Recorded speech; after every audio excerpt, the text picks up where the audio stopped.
అమరావతి మహిళలపై అనుచిత వ్యాఖ్యలు చేసిన వారిని కఠినంగా శిక్షించాలన్న డిమాండ్ రోజు రోజుకి విశాఖలో పెరుగుతోంది. అనుచిత వ్యాఖ్యల్ని నిరసిస్తూ తెలుగు మహిళలు నిరసనలు, ధర్నాలు, ర్యాలీలతో విశాఖలో చేస్తున్నారు. తాజాగా బీజేపీ ఎంపీ లక్ష్మణ్ కూడా అమరావతి మహిళలకు మద్దతుగా నిలిచారు.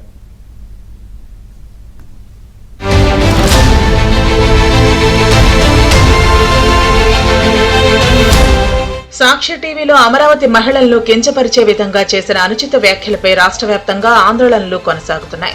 జర్నలిస్టు ముసుగులో అక్కసు కక్కుతున్న వారిని కఠినంగా శిక్షించాలంటూ విశాఖలో మహిళలు కథం తొక్కారు. కొమ్మినేని శ్రీనివాసరావు చిత్రపటాలను చెప్పులతో కొడుతూ నిరసన తెలిపారు.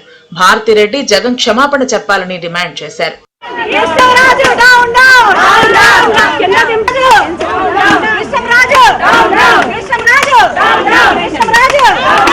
అమరావతి మహిళలకు జరిగిన అవమానంపై బీజేపీ ఎంపీ లక్ష్మణ్ విశాఖలో ఘాటుగా స్పందించారు. అమరావతి మహిళలకు జరిగిన అవమానాన్ని తీవ్రంగా ఖండిస్తున్నామని చెప్పారు. మహిళలను అవమానించడాన్ని సభ్య సమాజం కూడా తీవ్రంగా ఖండిస్తోందని తెలిపారు.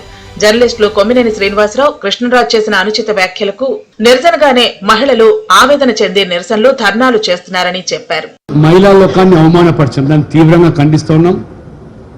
కాబట్టి మహిళలు ఏదైతే ఆవేదనతో చేస్తున్నటువంటి ఆ సమ్మెలు, ధర్నాలు ఉన్నాయో యాజమాన్యం దిగి వచ్చి బేచజాలపోకుండా క్షమాపణ చెప్పాలా.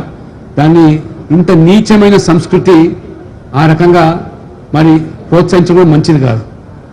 జర్నలిస్టుగా చెప్పుకునే వ్యక్తి కానీ లేదా యాజమాన్యం కానీ ప్రేక్షక పాత్ర వహించడం దాన్ని మొత్తం సభ్య సమాజం పూర్తిగా తీవ్రంగా ఖండిస్తూ ఉన్నది. జర్నలిస్టులు కొమ్మినేని శ్రీనివాసరావు, కృష్ణరాజు అమరావతి మహిళలను ఉద్దేశించి చేసిన అనుచిత వ్యాఖ్యలు నిరసిస్తూ విశాఖలో తెలుగు మహిళలు నిరసనలు, ధర్నాలు, ర్యాలీలు చేశారు.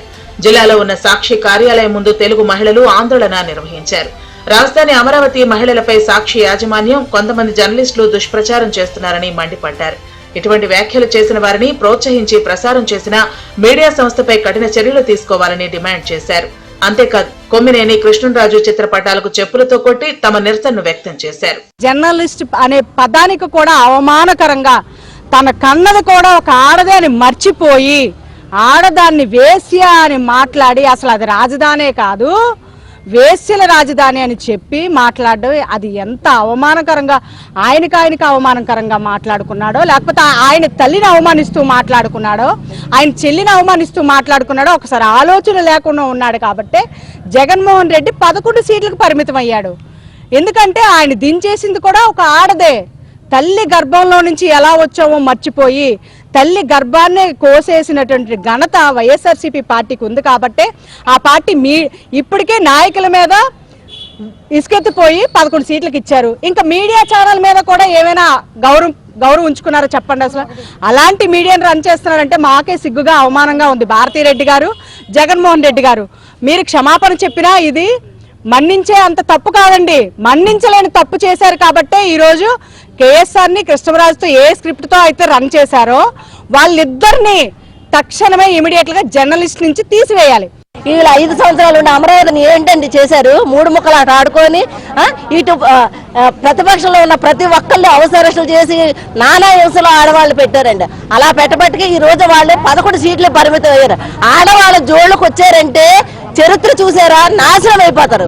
అమరావతి మహిళపై అనుచిత వ్యాఖ్యలను నిరసిస్తూ కేవలం విశాఖలోనే కాదు ఆంధ్రప్రదేశ్ వ్యాప్తంగా నిరసనలు రోజు రోజుకు జరుగుతున్నాయి. ఇప్పటికైనా సాక్షి యాజమాన్యం దిగివచ్చి తాను చేసిన తప్పు తెలుసుకుని అమరావతి మహిళలకు క్షమాపణలు చెప్పాలన్న డిమాండ్ రోజు రోజుకు ఉధృతం అవుతోంది. మరి ఈ విషయంలో సాక్షి సంస్థ యాజమాన్యం ఎలా స్పందిస్తుందో చూడాలి.